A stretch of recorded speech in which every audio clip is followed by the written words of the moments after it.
Okay, so we're going to start off looking at a situation where you have position, and we're on the button here with Ace Jack, and we're assuming that this big blind is the opponent from the PowerPoints that we were looking at. So an opponent who will three bet the top 15% of his hands, but only shove with 5% of his hands.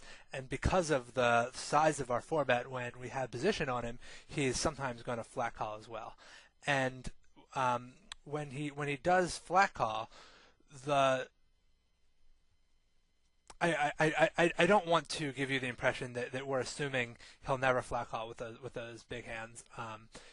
We're going to assume he has a balanced flat calling range, so he is sometimes going to be flat calling with his monster hands rather than shoving in with them, and that's something that is also going to make your four bet more profitable because it means you're going to get shoved on less frequently if he's sometimes flat calling with his big hands. Because of your raise size, he has the option of flat calling, and in this case, he decides to do that. And we're going to look at do you want a continuation bet? So this flop here, and we're assuming our opponent is capable of flat calling with a big hand, but not always doing it.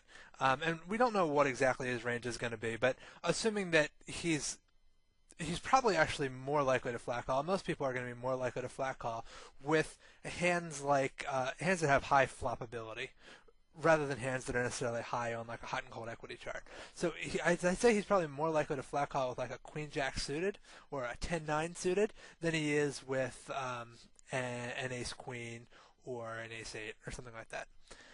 And that means he's not always going to have something on the flop. And even if he does have something, like let's say that he flat called with pocket eights, this isn't a great situation for him.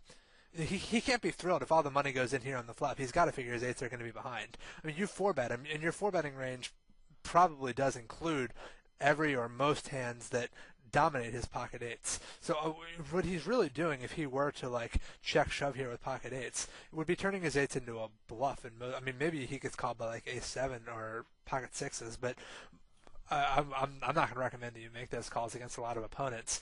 And it's actually. It's a situation where even if he does have those hands, like hands that can be relatively strong on this board, you're still going to put a lot of pressure on him with a continuation bet. So I think it's a really it's a nice spot to do it. And I want you to pay attention to the size here also. You could maybe even get away with less than this. I mean, I think you could probably get away with betting like 180 here. And you're really putting your opponent to an $800 decision. If your opponent were to just call this bet, all this stuff comes down to what you know about your opponent. This is something that I've tried to emphasize throughout this series, and I know it's kind of a cop-out to say it, but there's not a whole lot else to say.